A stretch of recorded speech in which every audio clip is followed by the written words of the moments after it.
Hello, my name is Ksenia Turkova. Welcome to my YouTube channel. And today we are going to talk about learning different languages, but not just in general about learning languages, about learning languages in stressful circumstances. Now war in Ukraine is happening and mobilization in Russia, and a lot of people are leaving Ukraine because they're in danger. Obviously, they're refugees, and a lot of people are leaving Russia. Some of them are leaving Russia because they have an anti-war position, and some of them are leaving Russia because they're afraid of mobilization and they don't want to go to the war to kill people. And so now we have a lot of refugees, a lot of migration, and a lot of people have changed their countries. And obviously, a lot of immigrants now need to learn new languages, and not only very common languages like English or maybe French and German language, but some of them need to learn, for example, Kazakh language because they moved to Kazakhstan and they need to find a job there, or for example Georgian language, which is kind of enigma for me because it sounds very different from all the languages I have ever learned. And so people need to learn those languages, or Baltic languages, for example. Kids need to adapt to new schools. Parents need to find a job. And so you have stress. Imagine you have stress already because of the war, because of all those circumstances, and you have to add to the stress by learning a new language. So how to act in the circumstances like that? And I hope that my today's guest will help me to answer this question. It's Steve Kaufmann, a linguist, a polyglot who speaks many languages and teaches other people how to learn new languages. And he has a very popular YouTube channel on this subject with more than 500,000 subscribers. And he is also a co-founder of an online language learning platform. Steve, thank you very much for joining me today. Ksenia, it's a pleasure to be here with you. So you speak about 20 languages. Which of them you had to learn in stressful circumstances when you need to learn them as quick as possible? So first of all, when I say 20 languages, I have learned 20 languages. I could probably speak in 12. Okay, so the others are in various states, learning or forgetting or whatever, but they can be refreshed. It's still a lot. Um, I was never in a stressful situation like the situation of a refugee. However, I was in a situation, say, I was going to go to Romania or I was going to go to Greece. So I had a limited period of time in which I wanted to learn something of the language. And then when I was in Romania or Greece or Czech Republic, I was able to, manage in the language. Now, because I'm no longer there, I would have difficulty speaking those languages. But it was certainly not stressful. It was something I was looking forward to, and in all three cases, and I could probably think of some others, I prepared ahead of time so that before I arrived in the country, I already had enough of the language. And if someone is planning to leave, Ukraine, Russia, whatever it might be, the more you can do ahead of time, the better.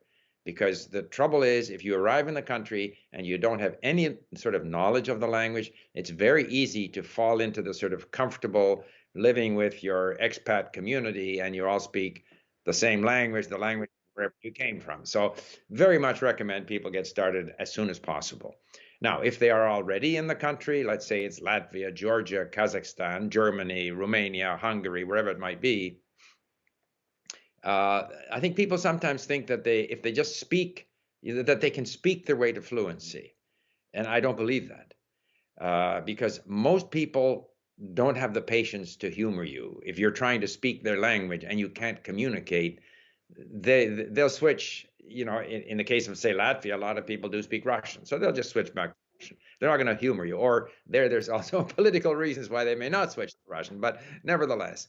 So the big advantage today is that there is so much content, language content, available online. So people can carry in their little, smartphone, more content, language content than we used to find in a language lab back in the olden days. and we can find learning apps, and we can look up things. If I'm learning Russian and I'm curious about case endings of a particular adjective or noun, I just can look it up on Google and I have the answer. I don't need to go to a teacher. Please explain. All these explanations are available online. So there's so many resources available online, and people should take advantage of them. So that's number one. Number two, I can't stress enough how important it is to listen and read.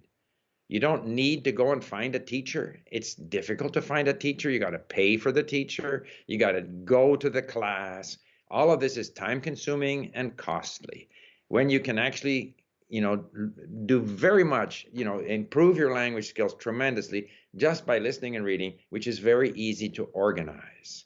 Listening, for example, to the radio, TV, watching TV. Okay, you need to have a strategy. Okay, now I don't think just having the language on in the background is going to do very much. Okay, obviously, if someone has left Ukraine and gone to Hungary, they can listen to Hungarian in the background. They'll never pick up the language. So you have to listen and then have access to a transcript so that whatever you listen to, you can then read it. If you read it online, you can look up the words in an online dictionary. Then you can listen again, and you can, gradually get a sense of the language.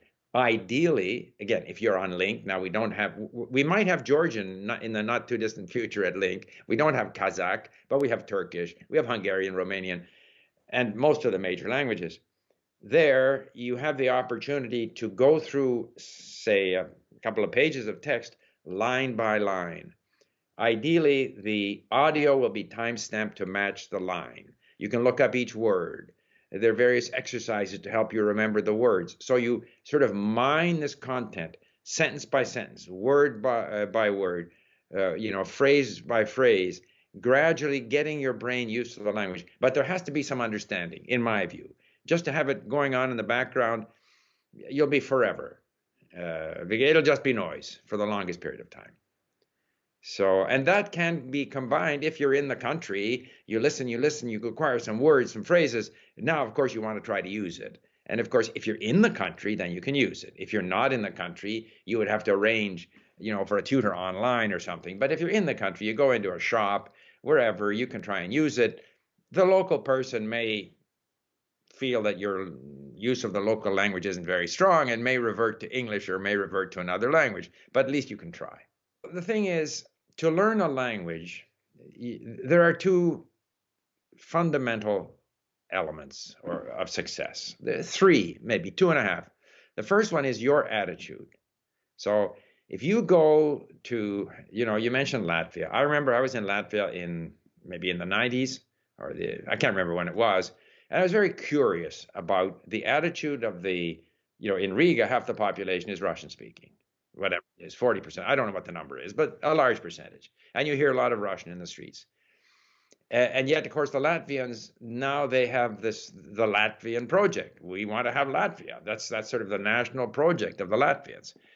And so I was curious to know the attitude of the Russian speakers. So I was in a Russian restaurant, and I speak Russian. I don't speak Latvian.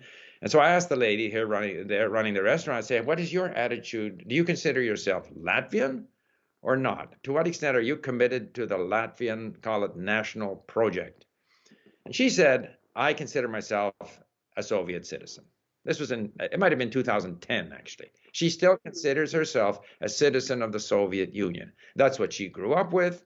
That's what she considers herself to be. But she said, my kids, they want to be Latvian. So in order to learn a language, you have to want to be part of that community. You cannot psychologically, even if I learn French, Chinese, it doesn't matter what. If I'm with those people, I'm part of their community. I want to be part of their community. The more I hold myself apart psychologically, the less well I'm going to learn. Exactly. And unfortunately, the part of the Russian mentality is that a lot of Russian people, of course, not all of them, but a lot of Russian people, they think that in the post-Soviet countries, people are required to speak Russian language. So they come there, even if they're refugees like now, they come there and they think that everybody owes them. to speak Russian. And that's a very sad thing. They still have this Soviet mentality where Russian language was dominating.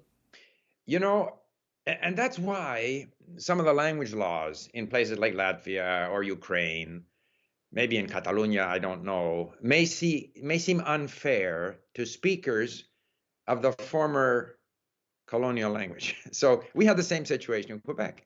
People from English-speaking Canada would go to Quebec and expect the locals, French speakers, to speak to them in English.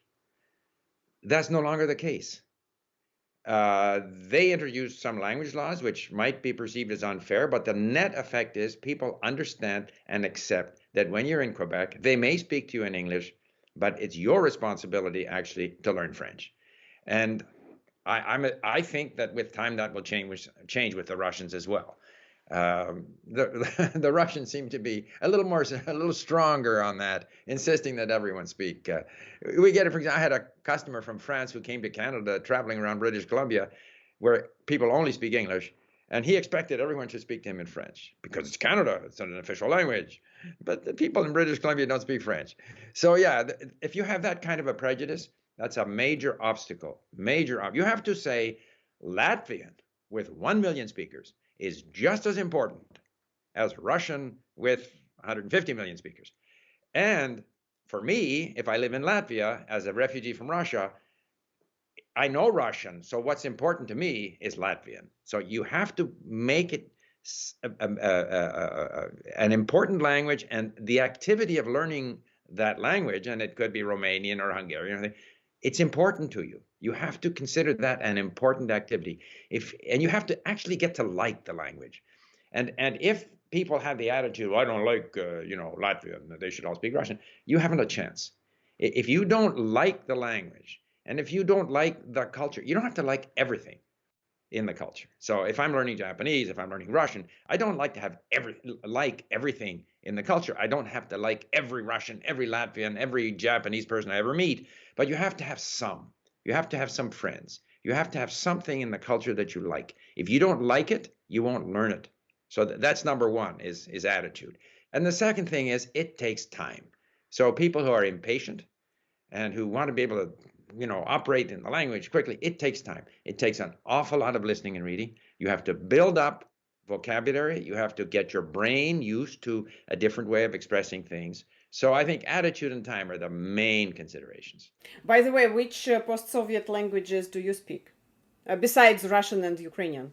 Now, when we say post-Soviet, a lot of those countries are very sensitive. They don't like the term post-Soviet. That used to be in the Soviet Union, yes.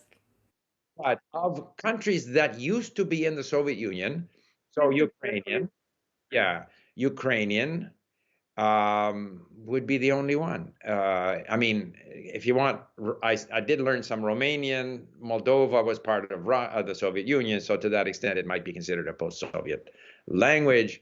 As I said, at Link, we are maybe in a couple of months we'll have Georgian there, but I don't speak Georgian and I don't intend to try. I don't need it. It's very daunting to see a different writing system. It always makes it very difficult. Yeah, that's about it, I think. What do you think? Is it essential to work on pronunciation to the point you can blend into the environment? Because I know that a lot of Russian speakers are obsessed with the idea of getting the proper pronunciation so they can blend into the community. You know, the answer is no, it's not so important. What's important is that people understand you. Um, I do find that Russians sometimes have a tendency to be a little bit absolutist, extreme. That doesn't help in language learning. Perfection is not achievable.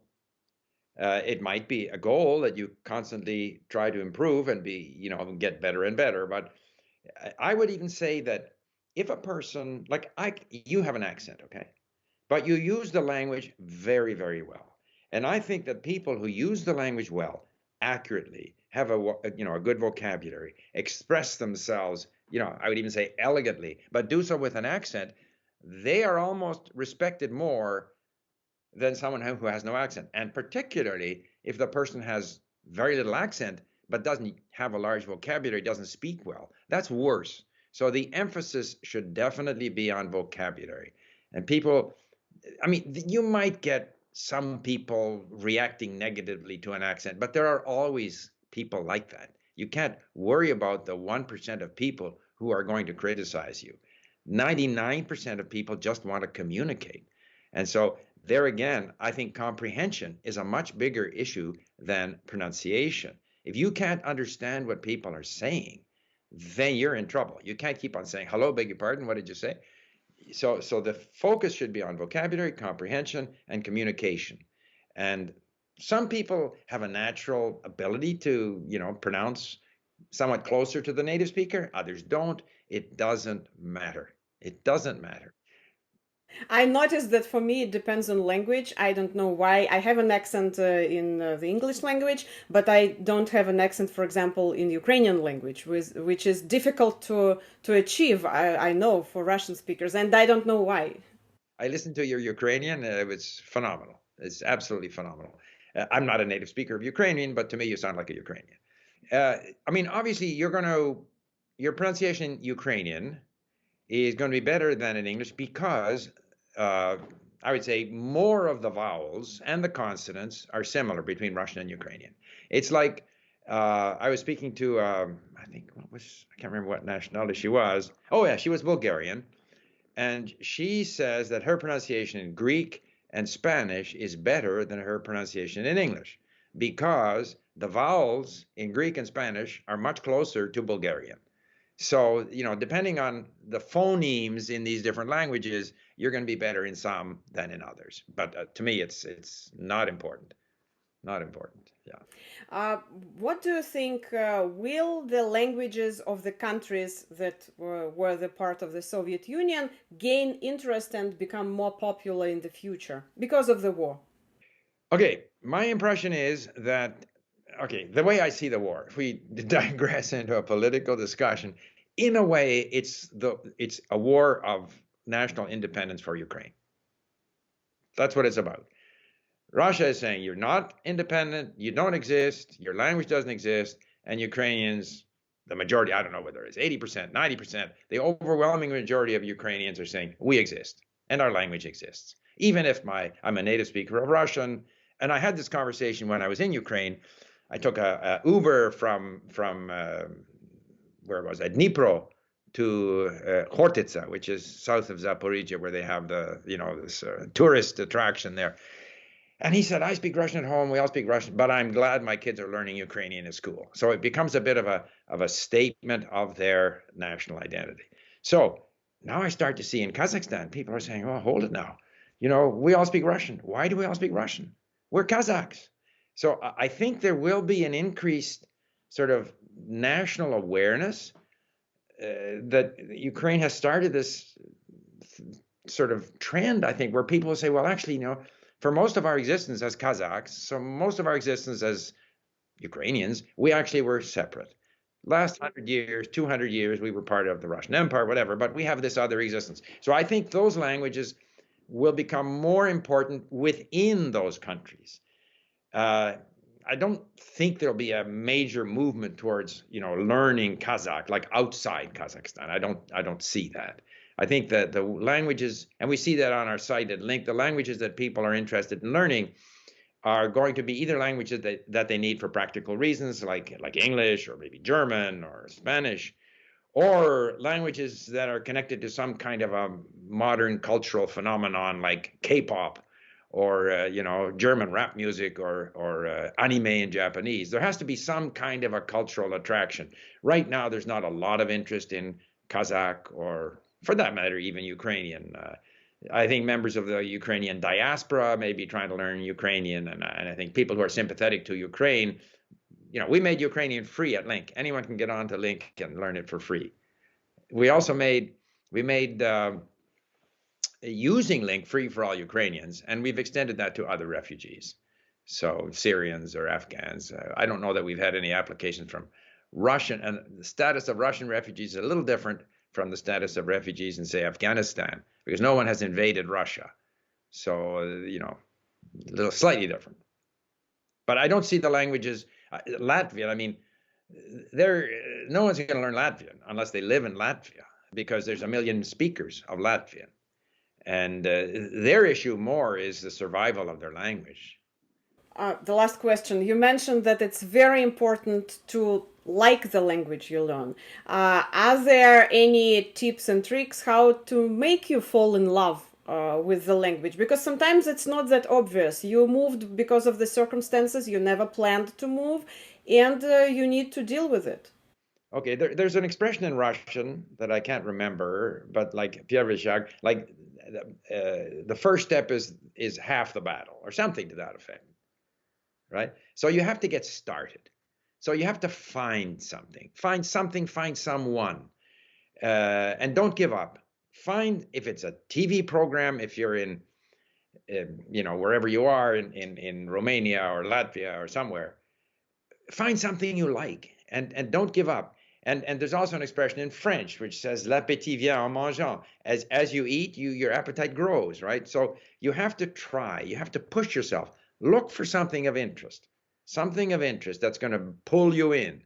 And also you have to, especially for Russians, this idea that there's 150 million Russian speakers and there's only a million like I've had people say to me, Russians, why would you ever learn Czech? There's only 10 million Czech speakers. When you can, we got, look at us, we got, and you have to forget that. It doesn't matter whether it's 1 million, 10 million, 100 million, 200 million. Otherwise, English speakers would never learn any other language. So you have to say, you have to find something you like. You have to say, this is important. And every language is potentially equally attractive. There's nothing inherently less attractive about Kazakh than English. Every language, and they have their history, they have their literature, and you don't have to like it all, but you have to find something or somebody that you like, and that will lead you into the language. It's a very good point. I like it a lot that every language is equally attracted, and I agree with that. Thank you so much, Steve, for joining me today. I enjoyed it. Steve Kaufmann, linguist and polyglot, and I remind you that you're watching my YouTube channel. I'm Ksenia Turkova. Don't forget to like and subscribe. Bye.